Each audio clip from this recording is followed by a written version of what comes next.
Welcome to LC Screen Talk. My name is Larry, and this is my review of The Trial of the Chicago 7.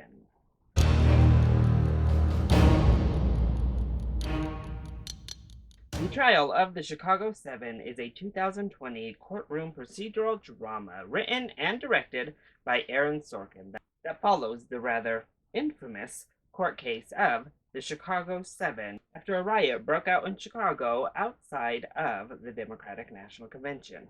Now, this is a Netflix original film, and it is obviously written and directed by famed writer Aaron Sorkin, who has dabbled in directing as well, but certainly to this point in his career is most known for his ability to write, particularly his skill with dialogue. Obviously, the Chicago 7 and the riot in question, particularly considering this year and the returned focus on police brutality and protesting, is a huge event. One that many of us already know about, but may not have all of the details of. So I was very interested heading into the film to see what Sorkin could bring to the table in terms of this most infamous courtroom trial. And then you add on the stellar cast, and yeah, it's pretty hard not to get excited for this. And at the end of the day, I enjoyed the film, just fell short for me of actually being a great film. So let's go ahead and talk about the positives first.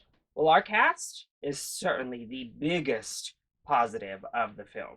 We have a huge ensemble with great actors left, right, and center, and every single one of them delivers an all-star level performance. Eddie Redmayne, Sacha Baron Cohen, and Mark Rylance are arguably our three co-leads of the film. They get the most screen time, they have the biggest presence as we watch through, and wow, are they all fantastic. This is one of the best performances I think that Eddie Redmayne has delivered, though after his recent comments regarding J.K. Rowling, his characterization in this film doesn't seem like it's all that far of a stretch anymore. But moving on, his performance in the film itself, nonetheless, is wonderful. Sacha Baron Cohen has never been this good, ever. I was pleasantly surprised at not only how he delivered this effervescent, comedic person, but also the amount of depth he was able to layer into this performance. And Mark Rylance, once again, is wonderful. Possibly the most enjoyable performance he has given in a major motion picture. And we're talking about somebody who's won an Academy Award, and I think this is a superior performance to that. He's very good. Abdul-Mateen is also fantastic and really sells some of the most deep and harrowing stuff in the entire film with very limited screen time, but he steals every chance he gets. But I would be remiss if I did not at least give a shout out to Frank Langella, who is wonderful in this film and is someone I hope people are remembering when we're coming down to those awards voting times for supporting actor, because so easily and so often this role is kind of outrageous. It's pretty over the top and ridiculous by nature, just by who the person is he was portraying. But wow, was he not beautiful in that role? Really a standout performance. But as I said, everyone across the board, no matter how small their role was, really came through with wonderful performances. And I have to say, I really enjoyed Sorkin's script overall, which is not really that big of a surprise. Particularly earlier in the film, there are a couple exchanges that really kind of took me out for a second, because sometimes I feel Sorkin errs on the side of over scripting his films, pushing that dialogue just a tad far where it doesn't feel believable or lived in. But this script is much more confined to only a couple of those instances. Coupled with this stellar cast, all of the dialogue really sings. I also think the structure of the film is really well done and the pacing is very well handled. Plus, this subject matter and this case is just so interesting that it's hard not to be enthralled with the material. Honestly, we couldn't make up a more outrageous court case. I don't even think if we tried, Sorkin himself could not have come up with such a concept. But it's handled so well that you are baffled and you are shocked and aghast as you hear these things taking place in this courtroom, but it never goes overboard. It never feels outlandish or unbelievable. And that's really the beauty of recreating such a scenario. Not to mention, I do think Sorkin does a nice job tying it into current day situation. Obviously, this is a very relevant film, though race relations play a major back seat in this case compared to 2020. From the police brutality to an overreaching, power hungry government, the film is very relevant to what we are still going through and fighting for in 2020. So then, what didn't work so well when it came to the trial of the Chicago Seven? Well, it mostly comes in Aaron Sorkin's directing.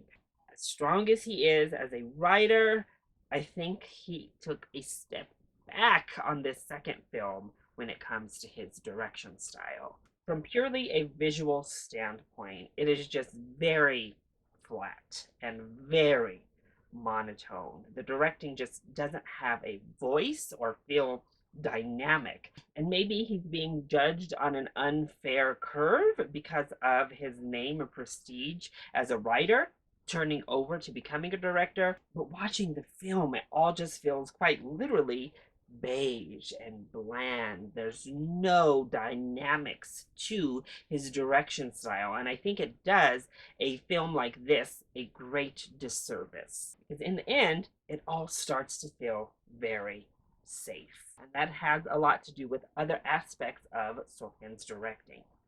The messages and the themes and the ideas and the emotions you're supposed to feel begin to feel very overwrought. A dynamic that comes to head near the end of this film then dissipates with this really cheesy exchange that I felt was completely out of place in an Aaron Sorkin script. And we come to a head with this major, grand, uplifting type of feel-good courtroom scene near the end of this film that, once again, felt very out of place for this serious courtroom drama that had a lot to say.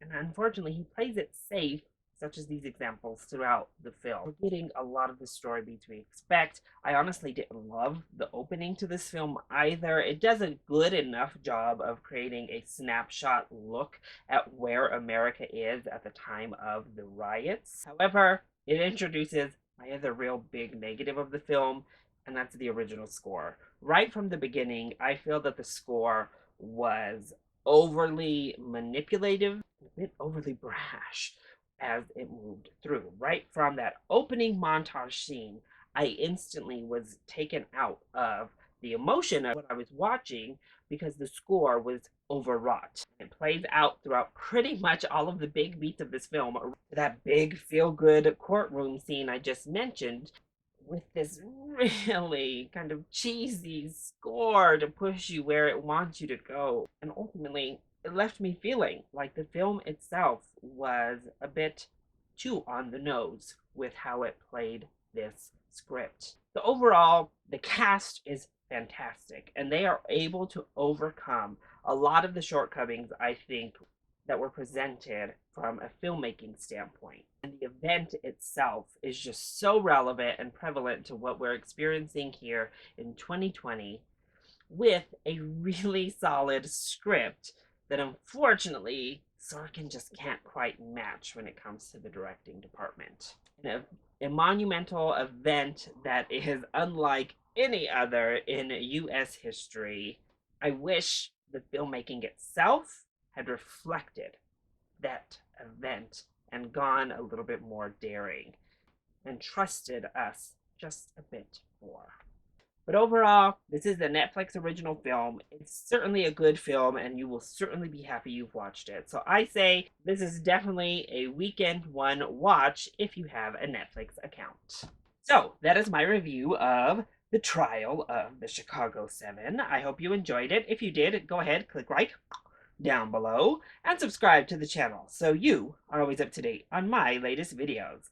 Also, join in on the discussion. Are you excited to see Trial of the Chicago 7? And what is your favorite Sorkin film? Let me know either in the comment section down below, or you can hit me up on Twitter. I love you all so much for your continued support. Mwah! Thank you for watching, and I'll see you next time. Bye!